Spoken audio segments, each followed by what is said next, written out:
Did you miss me? Well, I missed y'all because, boy, do I got a lot to talk about. I saw Steph Curry put on that show in the gold medal game. In the semifinals, I might add. I saw Team USA, the women's basketball team, handle their business. It was a thriller. It made me nervous, but they handled their business. I saw the gymnastics, Simone Biles and the crew. I saw track and field with Noah Lyles. I saw it all. And also see what's going on out here in the real world. I'm all over the place. Even though I was gone, I was never gone, y'all. I'm in the house. The Stephen A. Smith Show in the house. Back at you. Vacation is over. Holla at your boy.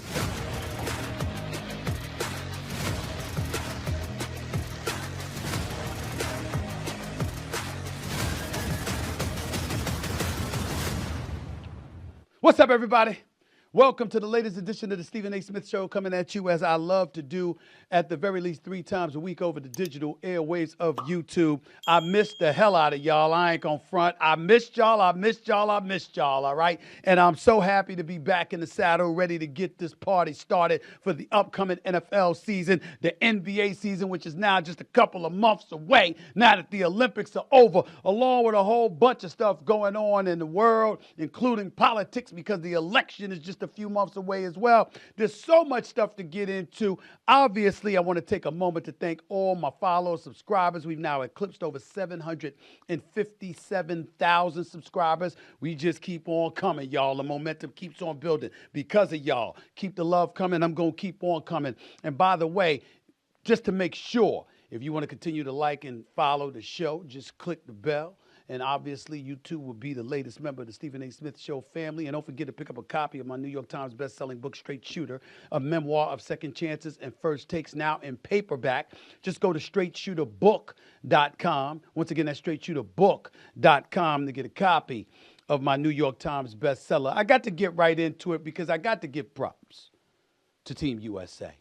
You know, I have told y'all on many occasions that Steph Curry is the greatest shooter that God has ever created. And damn it, he didn't make me out to be a liar. Now, I know he was struggling leading up to the semifinals against Serbia and ultimately the gold medal game against France.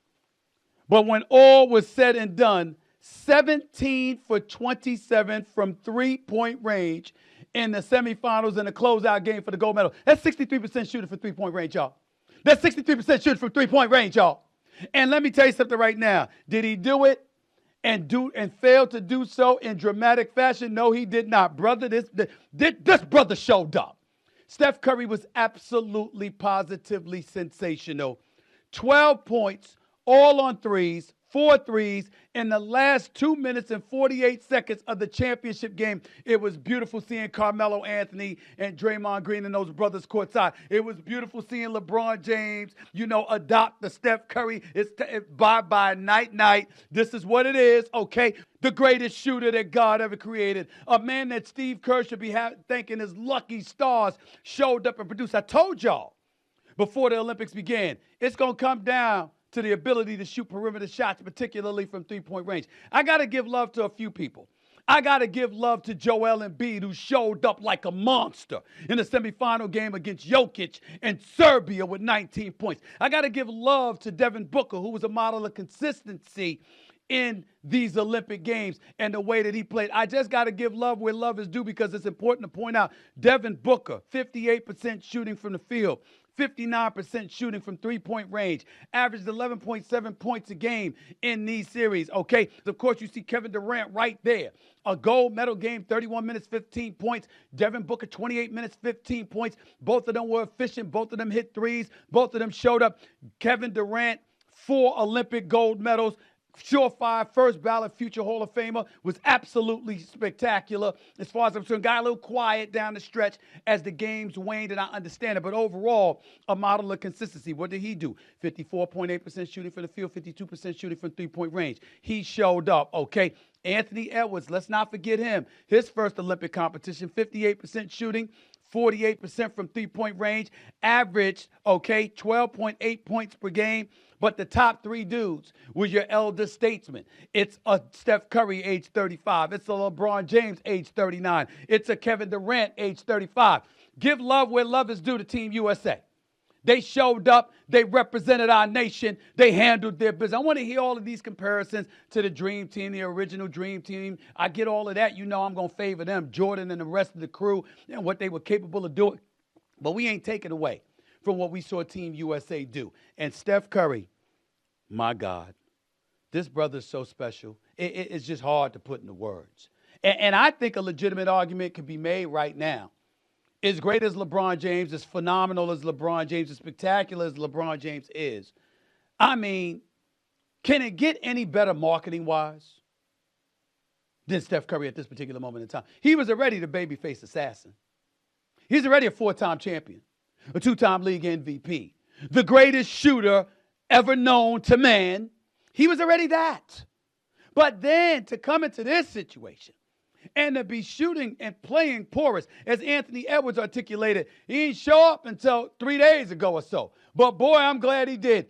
This brother shows up, and he just put on the show. 9 3-pointers in one game, 8 3-pointers in another, 4 straight in the last 248, including that last one. Behind the back, stepping back over 2 dudes at least 6'10" or above, and launching the 3, and then putting the bye-bye, night-night with Carmelo Anthony screaming, courtside and the whole bit, and Draymond Green egging them on, let's go, pounding the court, let's go, like they do in Golden State. That Steph Curry showed up, and I can't say enough about it.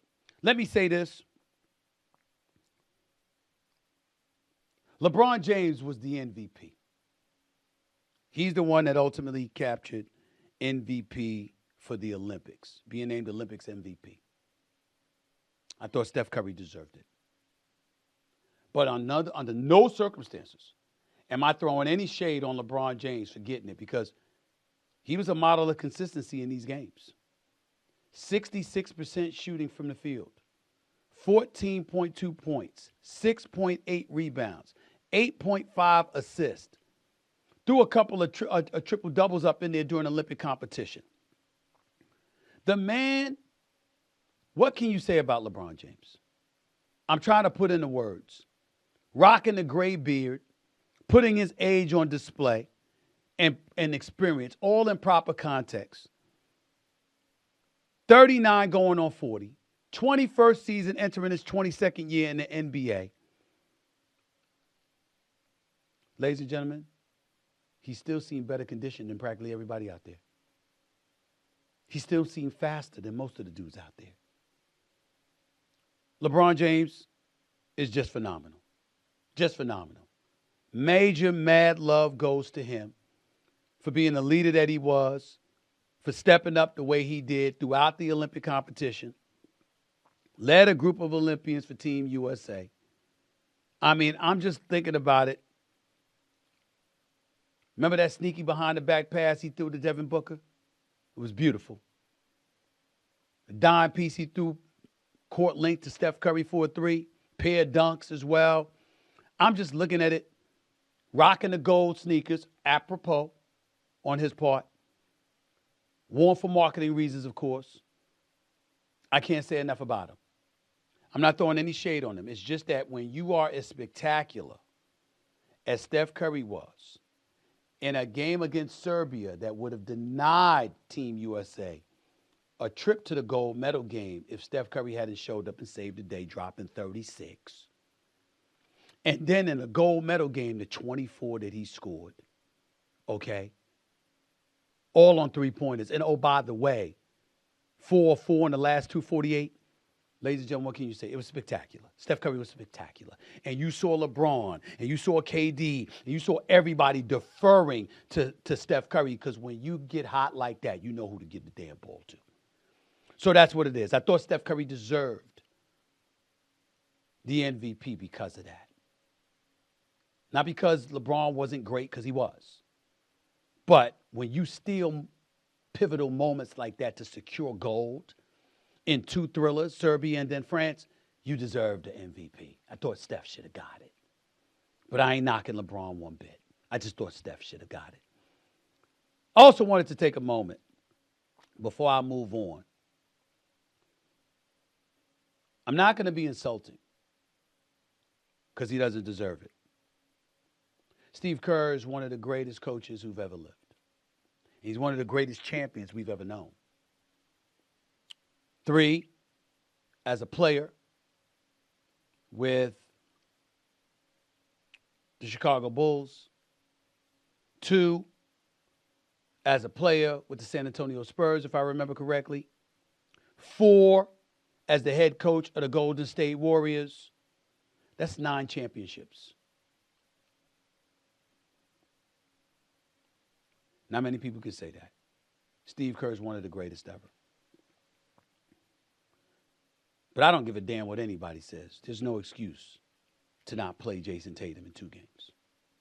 There's just no excuse for it. I don't care what anybody says. I don't care what anybody says.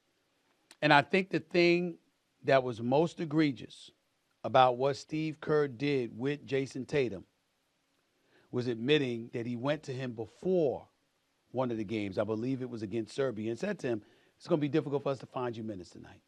Jason Tatum is one of the greatest players in the NBA. One of the greatest players in the world. He's a reigning defending champion. In the last 3 years, he's been first-team All-NBA. And 2 of the dudes on the team who were receiving playing time are guys who spend all year long deferring to him as members of the Boston Celtics. How in God's name could you justify not finding minutes for Jason Tatum in any game? In any game. I don't give a damn what Steve Kerr says.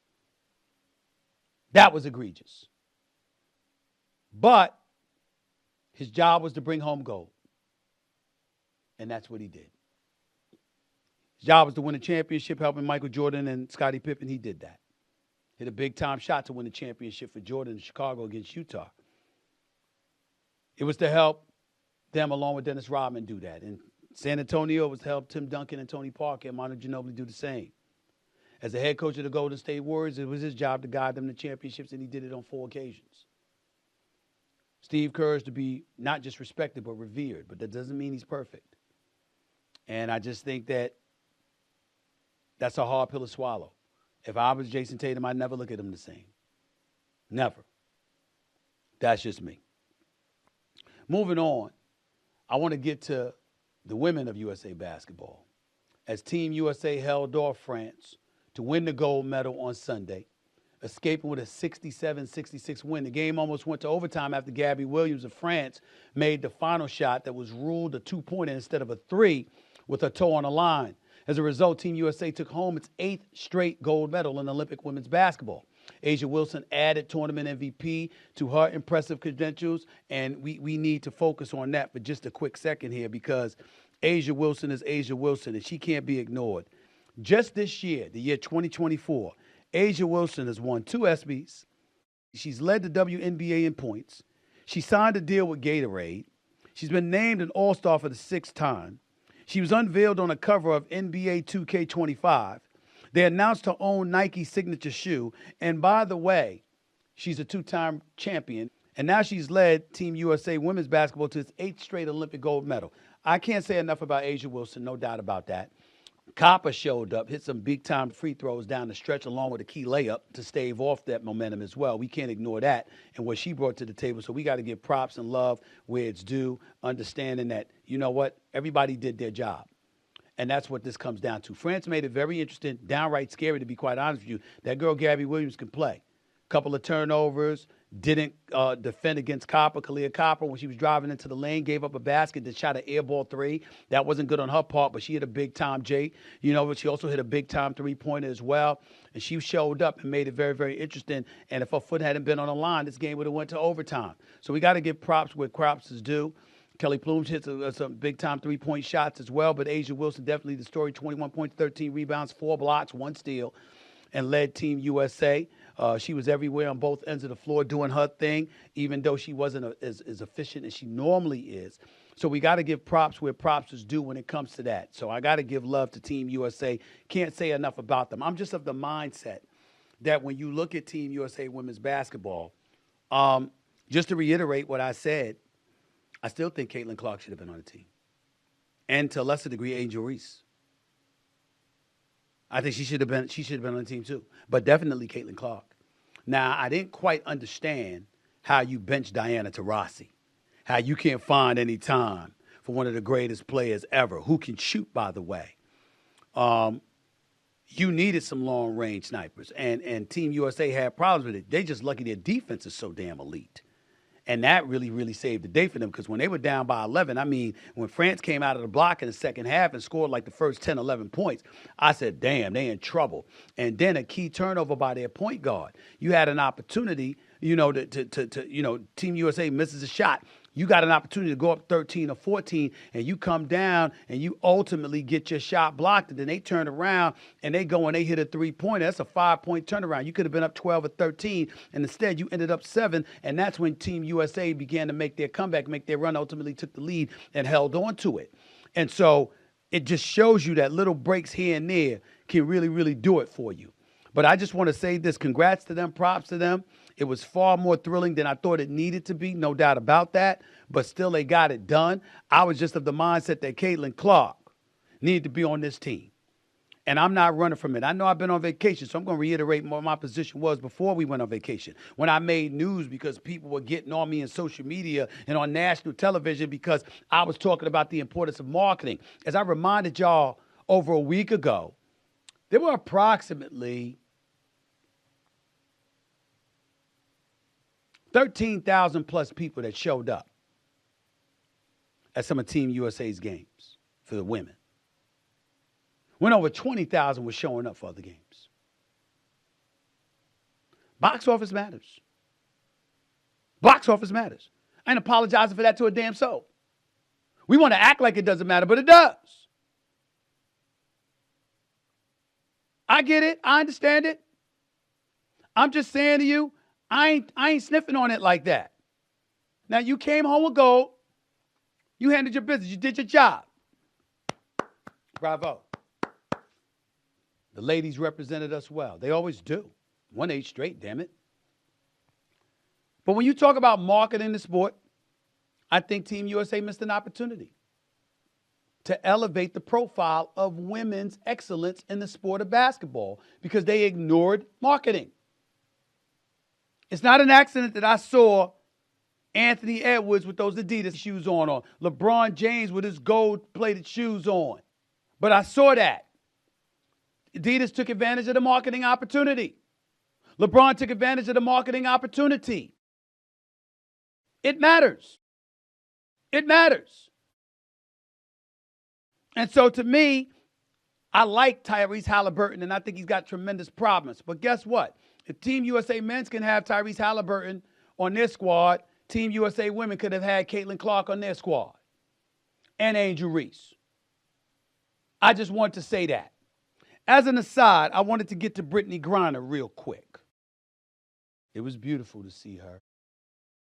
And I had no problem with her sitting on the bench for most of the game yesterday because A'ja Wilson was balling, and you can't have her and Brittney Griner on the court at the same time. I get that part. But I want to say this. Did you see Brittney Griner on the medal stand? Did you see her being emotional? Did you see her hand to her heart and all of that? You saw that? I am not in any way saying this to malign her at all. I am happy. Thank God she is out of that Russian prison. Thank God she is representing the United States. Thank God she was let back to U.S. soil so she could play for her country and play for the Phoenix Mercury and do all the things that she did. But it's just a moment for us to put things in perspective. Things are really bad in this country. It ain't easy. We're not a galvanized nation. We're divided as ever before. And all of those things are true. But to use Brittney Griner as an example, there are places that's a hell of a lot worse than America, isn't it? That girl looked incredibly happy to be representing America and to be a part of America on that gold medal stand. No matter how bad we think things get, it could always be a lot worse. She clearly seems to be somebody that recognizes that. Maybe the rest of us should do too. Maybe the rest of us should too. Coming up, Vice President Kamala Harris leads in some polls in key battleground states. Will this make a difference? I'll get into all of that. But first, USA sprinter Noah Lyles made history at the Olympic Games and made a few headlines as well. I'll talk about next, right after a word from our sponsor.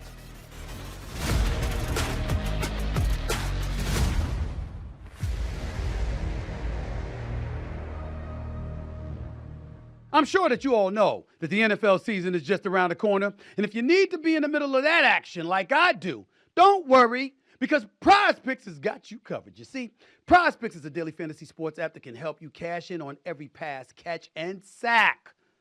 All you do is select 2, 3, or even up to 6 of your favorite players and then pick more or less on their projected stats for the game. What's even better, Prize Picks has something for every sports fan. Choose from the WNBA, MLB, MMA, and everything in between. I make my picks in less than 60 seconds and submit early. Then I sit back and watch, and get this. Sign up with code SAS and Prize Picks will give you $50 instantly when you play your first $5 plus lineup.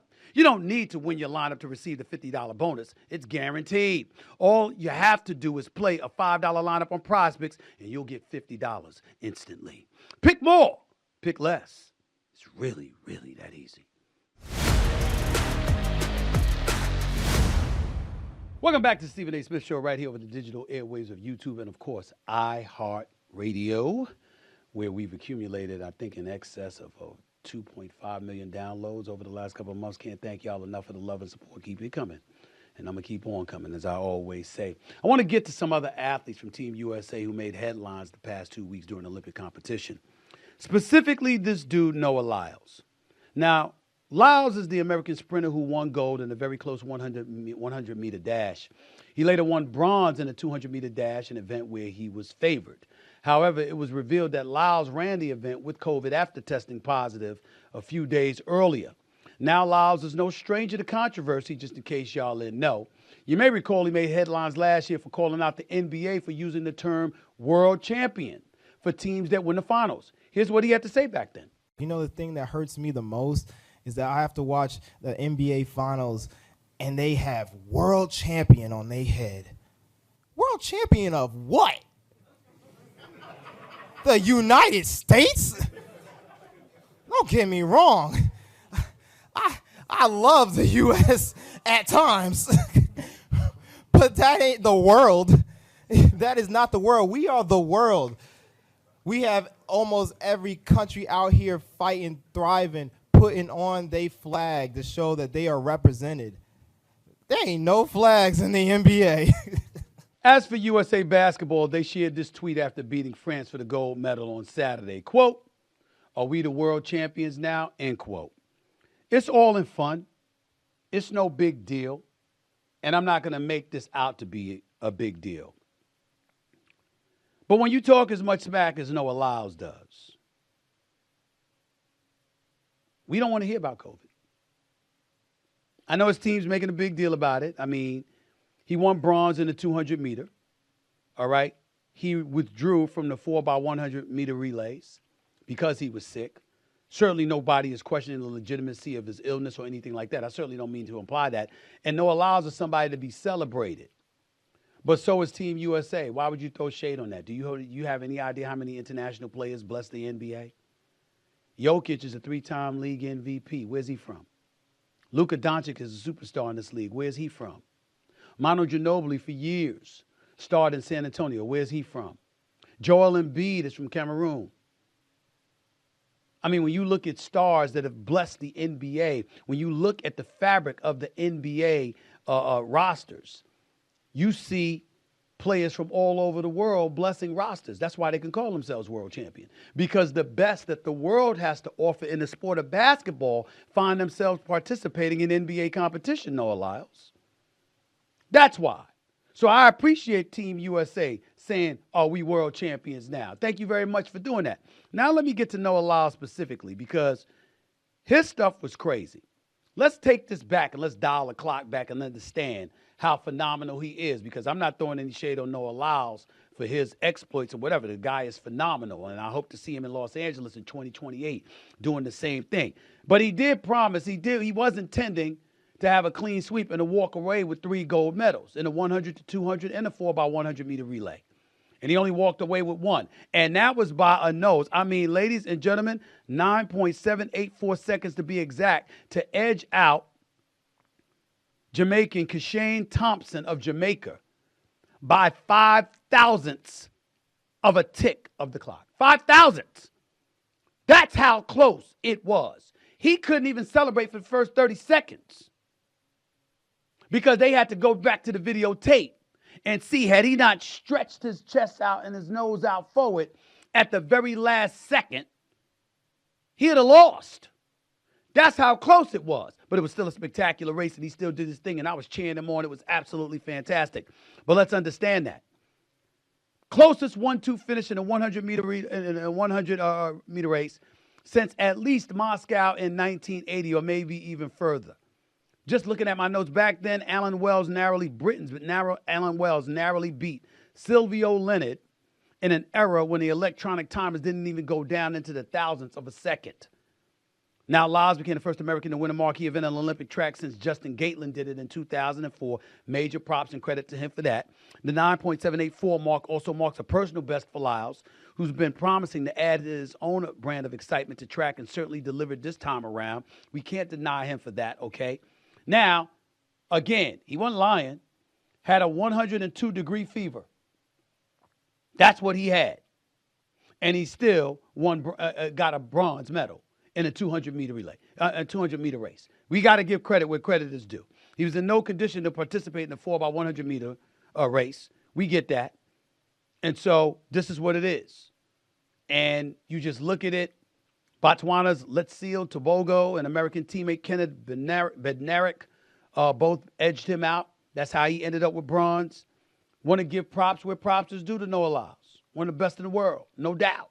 Represented us admirably so, deserves all of his props.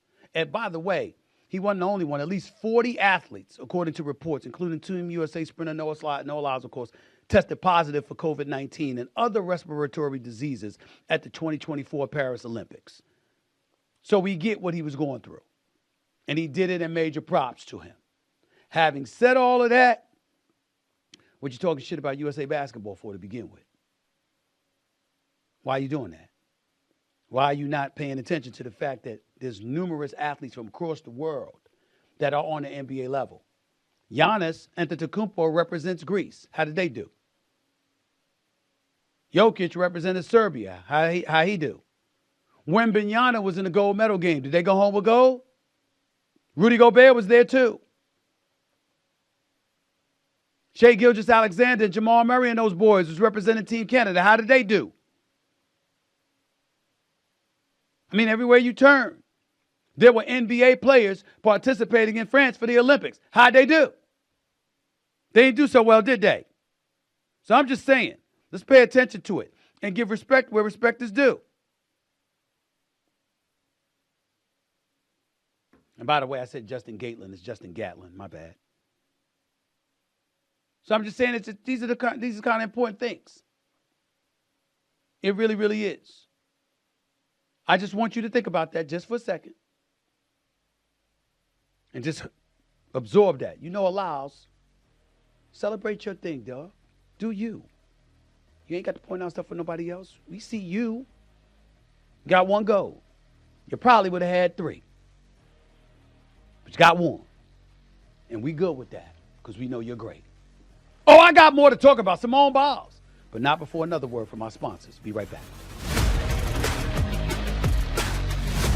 It takes a lot to run your own business. And with prices rising on everything from accounting to billing and payroll, it now costs much more than it used to.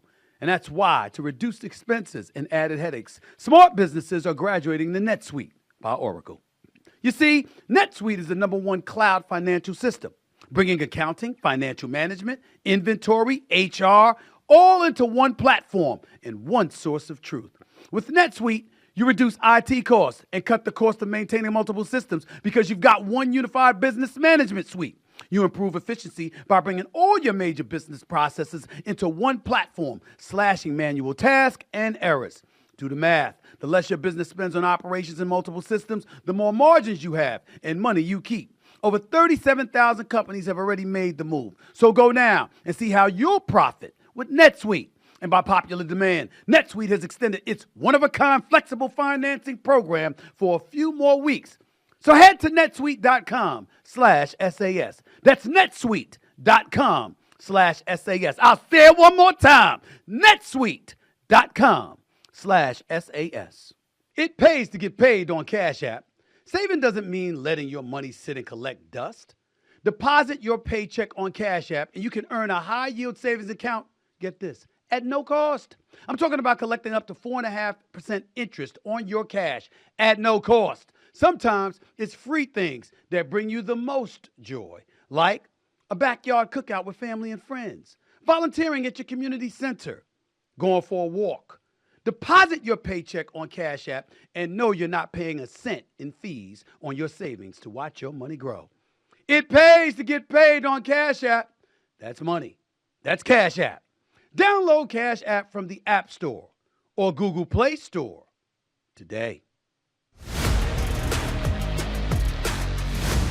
Welcome back to the Stephen A. Smith Show.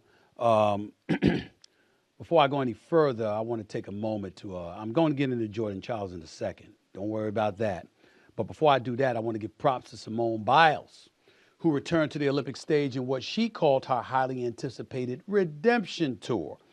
Despite her battle with a calf injury, Biles added 4 new Olympic medals to her collection and earned the distinction as the most decorated U.S. gymnast in history at the age of 27. Ladies and gentlemen, we have to take a moment to give her props. Obviously, she had some anxiety issues, had to step out of the games in 2020. We all remember that. We know all too well about that. Let's just knock this down. Let's just break this down for a second here. Team competition, gold medal. All around, gold medal. Vault, gold medal. And the floor exercise, she won silver, right? Biles' 11 career Olympic medals, 7 gold, 2 silver, 2 bronze, are the most won by an American gymnast, male or female. She's also tied for second all-time for the most medals in women's gymnastics with 1960s star Vera Kozlovska of Czechoslovakia. Larissa Latnina of the Soviet Union leads with 18 medals, actually, including 9 golds across the 1956, 60, and 64 Olympics. Obviously, the sport is far more competitive, especially with individual event specialists today. So we know that. But I want to get back to Biles because I want to make sure y'all understand how phenomenal and great this young lady is, okay? She's earned more national titles and more world championship medals than any man or woman in history. Has a combined total of 41 world and Olympic medals. If impact on her sport is a measure, consider this, y'all. Biles has 5 skills named after her. 5 named after her, okay? 2 on the floor and vault and 1 on beam. No one has been more innovative in the sport's current era, which has been defined by power and difficulty, okay? I'm reading from my notes, all right? And by Biles herself. Many of the skills she competes today may never be replicated. So far, only one gymnast has competed one of her skills, a double layout with a half twist called the Biles 1 on floor at the Olympics. This is who we're talking about here, okay? 3rd woman and first American to become a 2-time Olympic gymnastics all-around champion. At 27, the oldest Olympic all-around champion in 72 years. She's also the first gymnast to win an all-around individual event 8 years apart. Biles took home the gold for women's all-around in the 2016 Rio Olympics, okay? This is who we're talking about here. The most celebrated. We've talked about Michael Phelps. We talked about others. We used to talk about Carl Lewis back in the day and others. This woman is sensational. Biles' gold medal also continues Team USA's winning streak in the event. An American has now won an all-around gold in 6 straight Olympics. Also won a record-breaking 30 world championship medals, 23 gold, 4 silver, and 3 bronze, making her the most decorated gymnast in world championship history by both a total medal and gold medal count. At the 2020 Tokyo Olympics, played in 2021 due to COVID, remember she withdrew from several events citing intense psychological pressure. In an interview with the Today Show at the time, she said she always had anxiety, but that it got really bad in the months leading up to the Olympics, thus becoming an unexpected advocate for mental health. And in 2022, Biles was awarded the Presidential Medal of Freedom by President Joe Biden. Why do we bring that up? Why is that important? Because here's why. It's one thing to just go on with your life. It's another thing entirely to go from 2021, having to step away from Olympic competition, and coming back just 3 years later and resuming what the hell you were doing beforehand. Winning on an elite level. That is what that woman has done. And I can't say enough personally about her doing that. Major props to her. Major props. And I can't say how gratified I am for her. Simone Biles is that one. She is something special to behold. Now, her husband, playing for the Chicago Bears, who let him get away from training camp to go support his wife, which was a beautiful gesture on the part of the Chicago Bears, who I believe is in a very, very good place, led by the president and CEO, Kevin Warren, and you know, they kept Eberflus as their head coach, and, you know, you got Ryan Poles as your general manager and all of this other stuff. They're going to Caleb Williams as your new quarterback. You know, DJ Moore's your star wide receiver. They going in the right direction. But that brother right there, Simone Biles' husband, let me tell you something. Wifey's a winner. It's your turn, bro. Jonathan Owens. It's your turn, bro. It's your turn. Just saying, you got a wife winning like that. You want to win too. You know, Taylor Swift is Taylor Swift. But Travis Kelce ain't no damn slouch. He's a 3-time Super Bowl champion. That brother's something special. Arguably the greatest tight end in the history of football. You understand? This parallels. She's great at what she does. He's great at what he does. Simone Biles is great at what she does.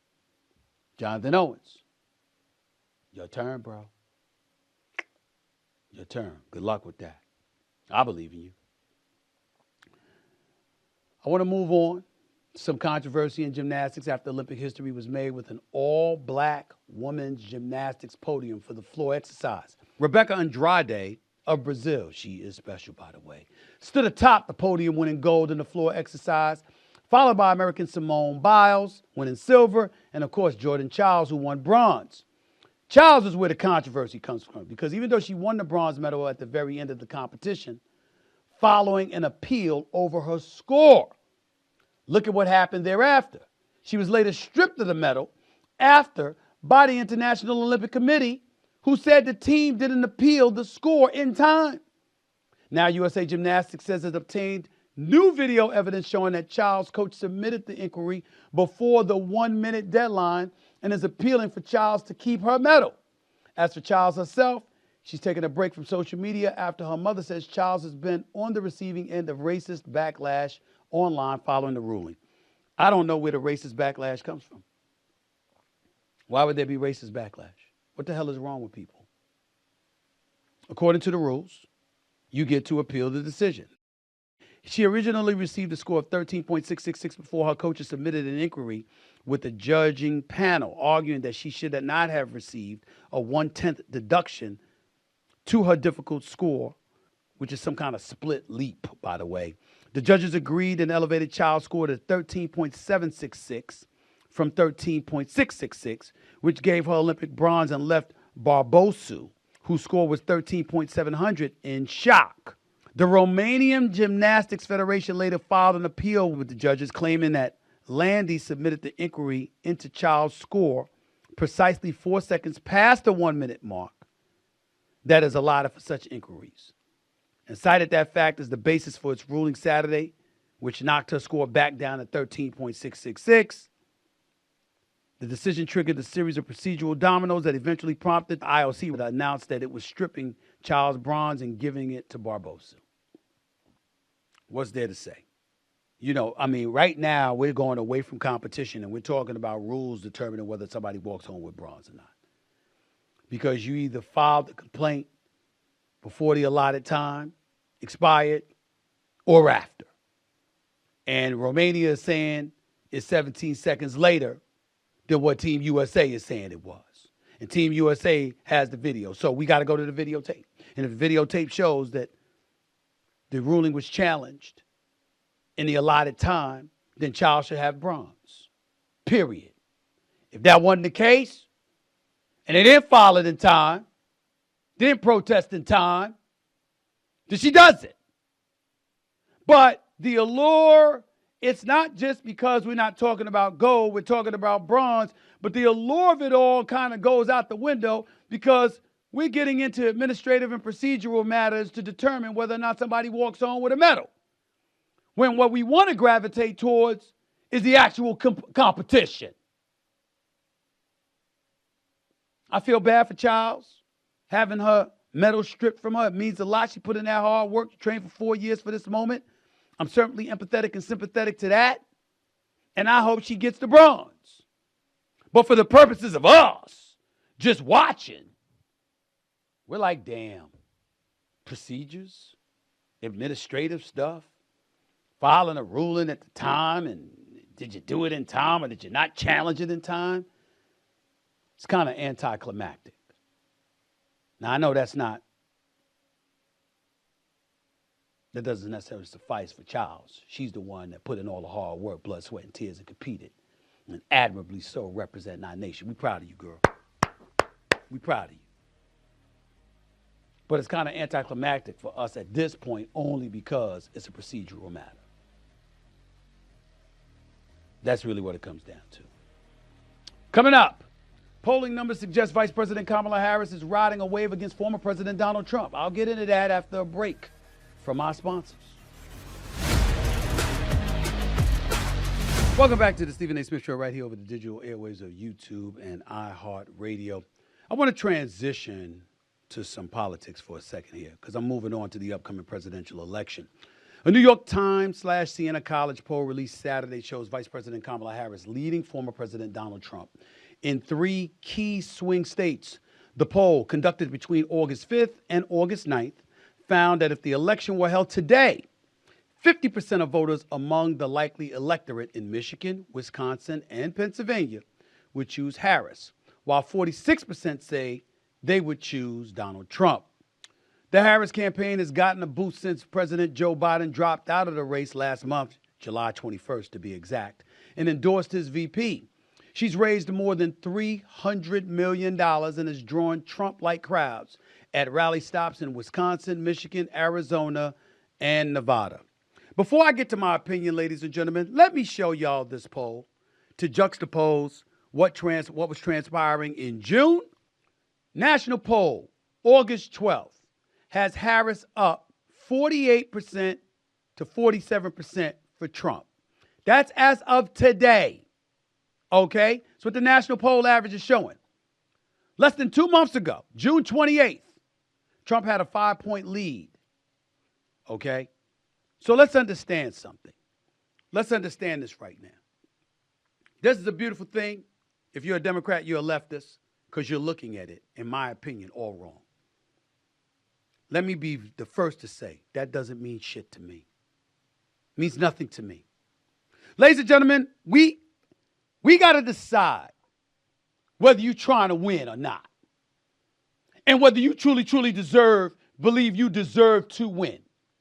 Now, I've been on the record.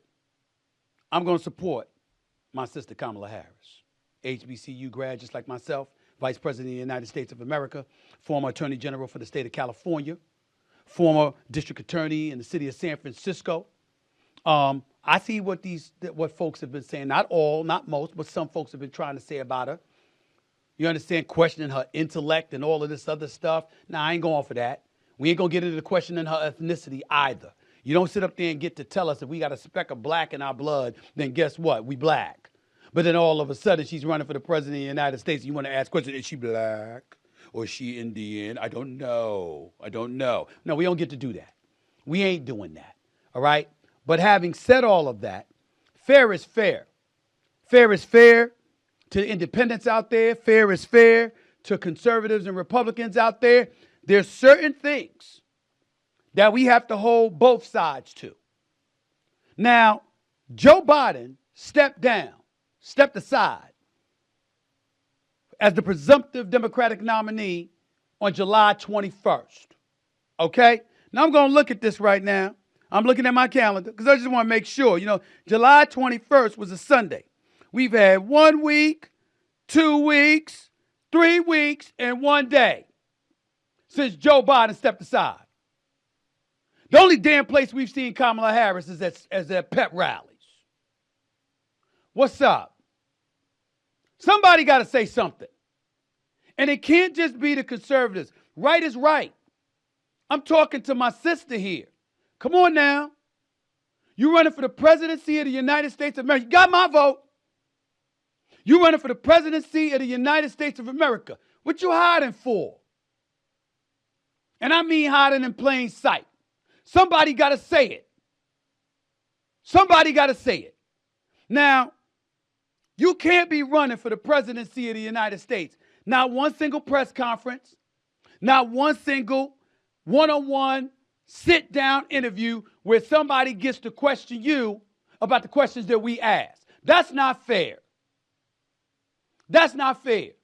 And if you're a conservative and you out there lambasting her for it, ridiculing her for it, trying to torment her for it or whatever, it is perfectly within your right to do so. All of you anti-conservatives out there, shut the hell up. That's a valid point.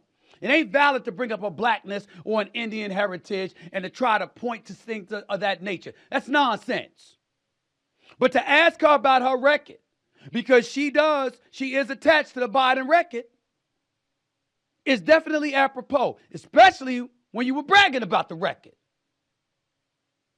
We talked about Biden being a transformative president. Well, stand on it then. Stand on it. Where you at? No George Stephanopoulos, no Meet the Press, no State of the Union. What's up?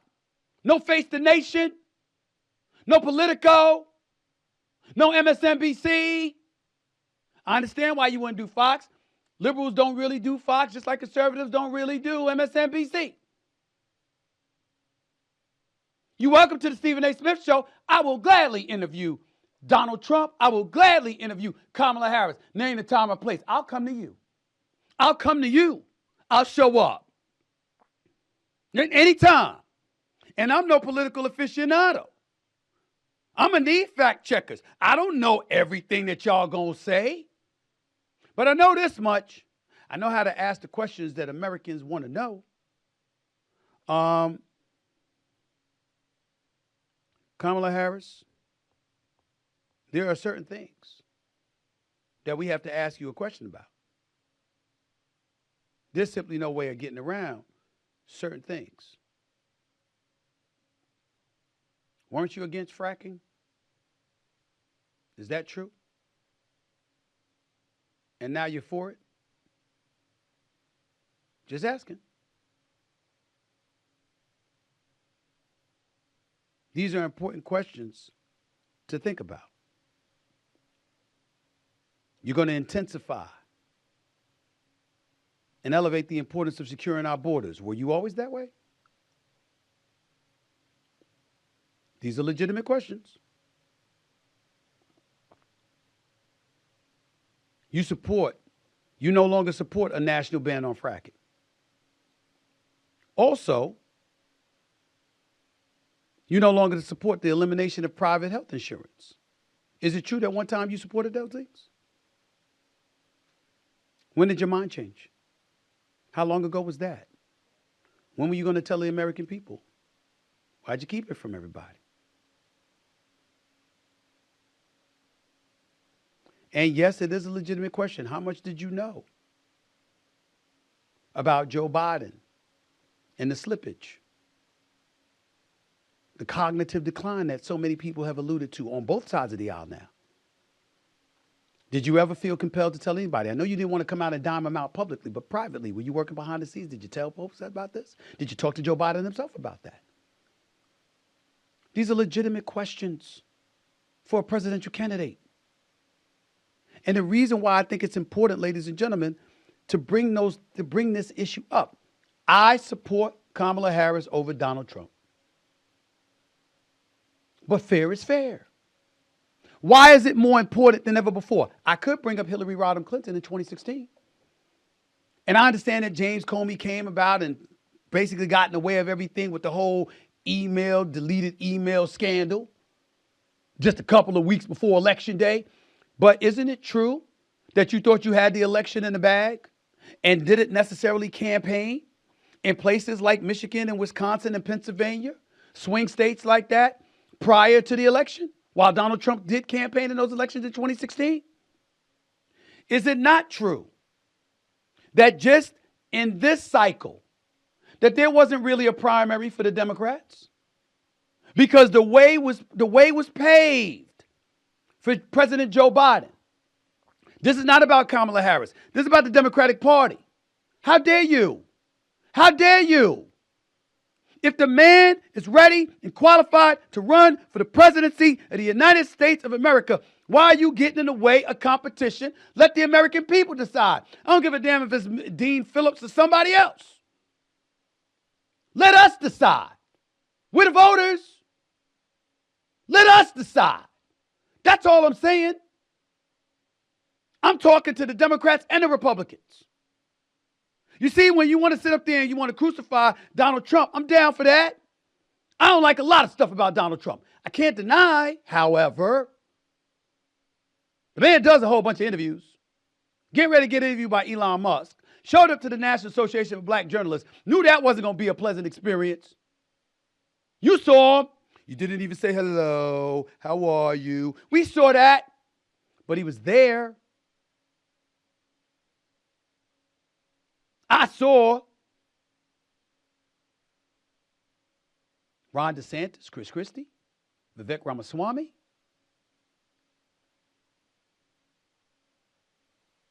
Nikki Haley. I saw people trying to knock him off in the primaries.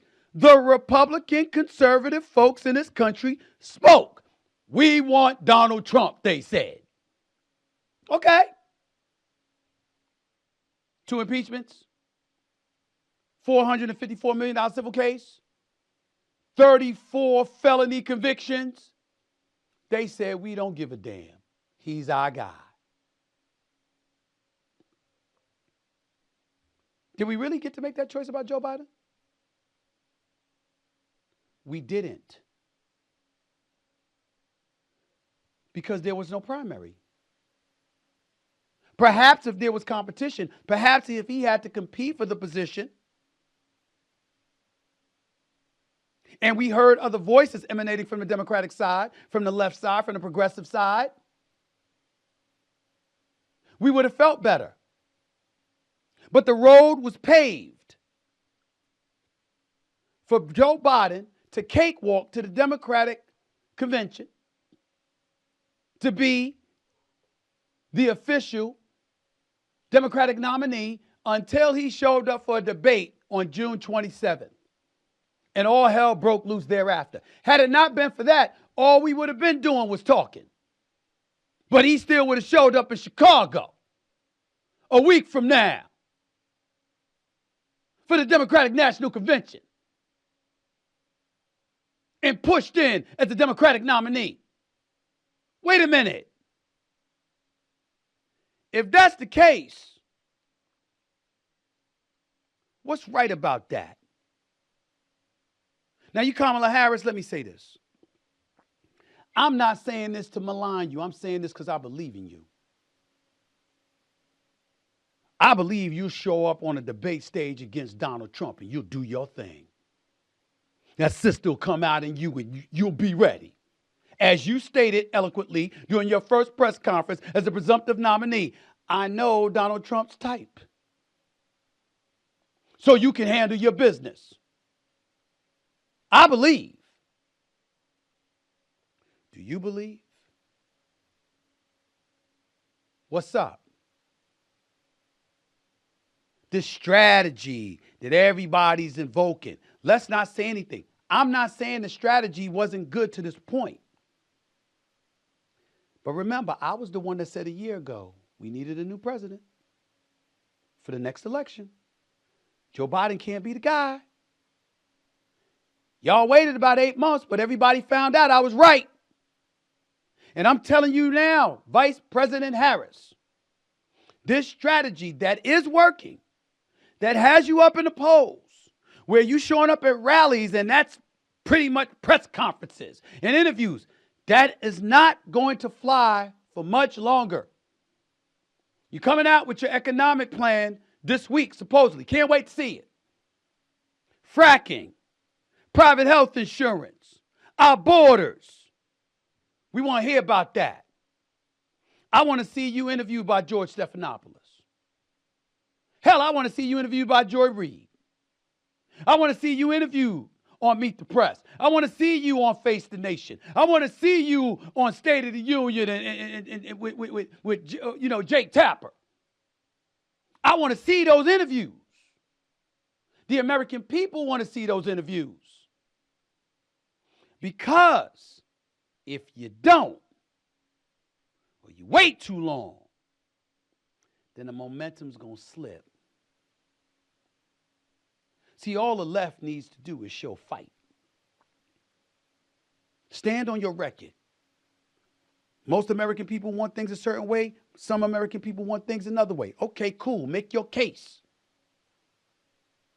But don't do it by circumventing the process.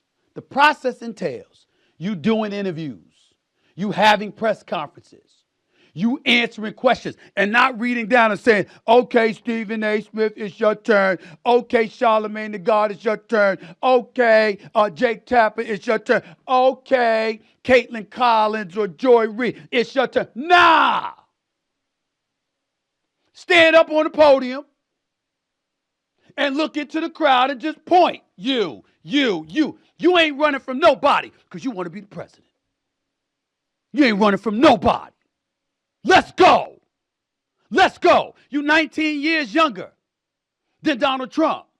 You swear you more honest than Donald Trump, more ethical than Donald Trump, more decent than Donald Trump. Okay, let's go. Let's go.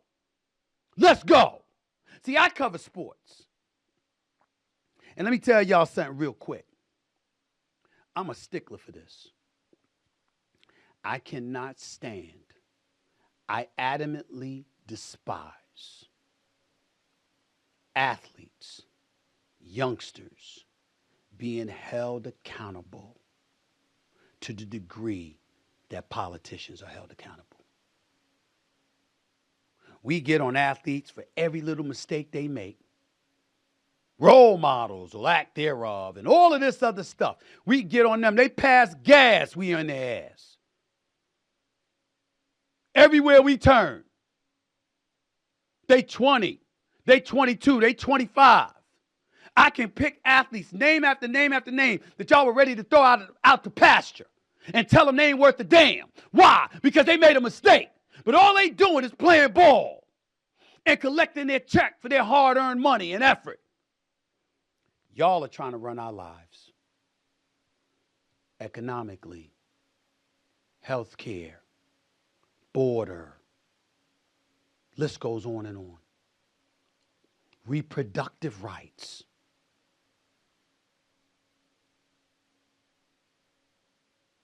Everywhere we turn, you're trying to have dominion over people, but somehow, some way, too many politicians throughout the years have skirted responsibility, simply being mandated to stand up and make your positions clear and speak up for yourself and stand on what you stand on. If ever there is a position where there should not be allowed, is somebody in pursuit of the presidency of the United States of America. I support you, my sister Kamala Harris. Got my vote. But enough of this with the rallies disguised as. I don't care that 15,000 people showed up. We got that. You're going to get support. You are 19 years younger than this man. There is no cognitive decline when it comes to you. You are spry, you are energetic, you are ready, you are feisty, you are a fighter, you are intelligent, you know how to do battle. Let's go! I want to see some damn interviews. I want to see you answering some questions. This is not said in the negative. I'm saying it because I believe in you. And I believe that if this strategy, which has worked to this point, I'm fearful that if you continue to do it, you're going to lose momentum. I'm not knocking the Harris campaign, the Harris-Walz campaign, for what you are doing. I'm saying it can't continue for long Otherwise, you're going to have slippage in the momentum. As we draw closer to the election, don't let people look at Trump and saying he willing to stand up and fight anything, anybody, at any time. But she's not. You let them know you know how to fight too. And you know how to win. That's all I'm saying. That's all I'm saying. Let's go to the tweets before we get on out of here for the day. Thank y'all for joining me, by the way. At Michael, what is that? 523-80269, right, Stephen A. Smith? Why do you think Tatum gets the insane amount of hate that he does? I wouldn't say hate. I don't think it's possible to hate Jason Tatum. Model citizen, model dude, great guy, great personality, good people, never gets in any trouble, sensational basketball player, a champion, and somebody that represents the NBA very, very well. I love Jason Tatum. But I think that he's challenged to sort of let his personality out. You know, when he won the championship, people accused him of being a poor version of Kevin Garnett. Anything's possible! You know, that kind of thing. I think they look at it that way. And I think they don't appreciate him enough. Sadly, I don't think Steve Kerr helped in that category. Because Steve Kerr basically treated him like you're not one of the top 10 players in the world. And I could think of a couple of players or whatever. Jason Tatum, I'm not looking at his performance during the Olympics. You know why? When you don't know whether or not you're going to play, when you sitting on the bench and then you starting the next and all of that, there's a level, there's a rhythm and a continuity that comes along with it. Steph Curry was struggling. Steve Kerr didn't bench him. Thank God he didn't. And I'm not advocating that he should because we know better because it's Steph Curry we're talking about. But Steve Kerr didn't bench him. Jason Tatum didn't get the chance to do the kind of things he's capable of doing. And that disappointed me. That disappointed me, plain and simple. Let's go to the next tweet, please. At DL2Muse, right, Stephen A. Smith. If Stephen A. Smith was an NBA referee for one season, what type of reputation would he develop? Oh, that's an easy question. I would be like Joey Crawford was. That's one of my all-time favorite referees. There's a couple of more. Steve Javi's another one. You know, James Capers is another one. James Capers Jr. I got love for that brother. But I would tell you that Joey Crawford, yeah, you know, I mean, serious, focused, very, very little fraternizing with the players. And I would eject you in a heartbeat if you got out of hand. But I'm more reluctant about ejections when it comes to the heat of competition. Like, you could compete with who you're competing with. But if you're going to be disrespectful to officials to an excessive degree, like, you can argue with me. But you can't be cussing me out and stuff like that, calling me out my name and doing stuff like that. It's excessive. You do that, then I'm going to have to deal with you. You're going to have to get ejected. But I ain't trying to eject you come playoff game. I'm very big on that. I'm going to let you get away with a lot of, you're going to get a lot more gratitude in the postseason because I don't want you using me as an excuse for you going home. I want you to go home because you got your butt kicked and you lost. Not because I ejected you. That's me. But Joey Crawford is the name that goes around. I love Joey Crawford. I did. Last tweet. What you got? At Yes, I Said It 24. Stephen A. Smith. Okay. I met a girl at the start of the summer. We've been on 3 dates. On me. Edible arrangements to her job. And I get a haircut before every meetup. Still no sex. How much longer should I wait? Because my spending limit is $300 before any action. I treat it like a secure credit card. Okay, a couple of things. Number one, she should dump your ass on sight. She really should. Yes, I said it 2024, or yes, I said it 24. What the hell are you thinking? First of all, There are times in life that it happens sooner than 3 dates. There are times in life, the commingling, the sexual gratification and stuff like that takes about 3 dates. In most instances, it would take longer than that. That's number one. Number two, do you want a girl, somebody to call your woman to be proud to have on your arm? Or do you just want some? You got to ask yourself that question. Number three, are you looking for quality? Or are you just looking to satisfy your ego to say, I got it. I got that.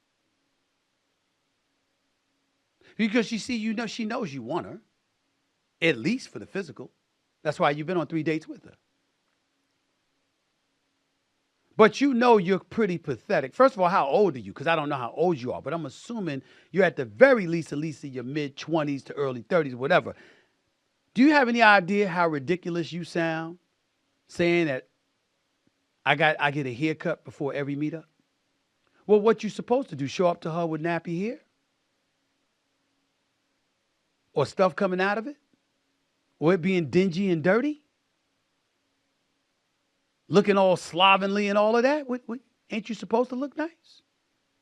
You want a cookie because you're trying to look your best for a honey you're trying to get with?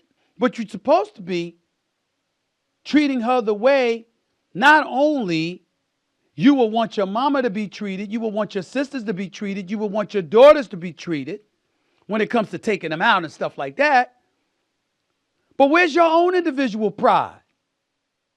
You're supposed to want that woman to walk away being complimentary about how you treated her. Not cutting corners. Fellas, I'll take it a step further. When you slide a ring on a woman's finger, do you know that ring is not about her, that's about you? Now, if you're going to get a cheap ring and you put it on her finger, the dude that's looking at her kind of equates her value to you in your life by the rock she got on her hand. If it's cheap, you got a cheap man. Or you got a man that doesn't value you. Baby, you need to come on over here. That he ain't valuing you like that. If you're going to put a ring on her finger. If you're not going to put a ring on her finger, then you got to have a multitude of things to point to that is pretty damn difficult for another brother to match. Because you got some brothers that give you the ring and they don't know how to treat you. They don't know how to take care of you. They just think they did it because they slid a ring on your finger. It's a whole bunch of that comes with it. But in the end, you got to have some type of game. And I don't mean game in a deceitful way. I mean, you got to know how to covet and court. And understand that there's a certain level of value that automatically is supposed to come attached to her. If you ain't handling your business, damn it, there is somebody else who should.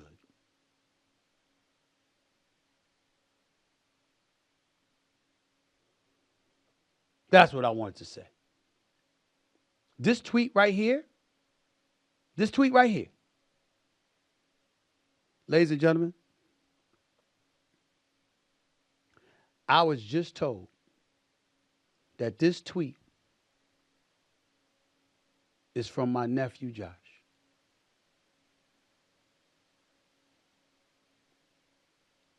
I'm going to end the show. I'm ashamed that he actually got in my ear and told me that tweet was from him. And when I see him affectionately, lovingly, because I'm his uncle and I love him to death, I'm going to slap the hell out of him.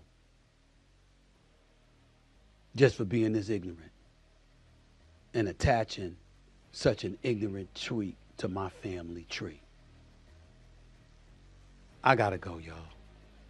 I'll talk to y'all next time. I'm going to go and whip my nephew's ass right now. Peace and love.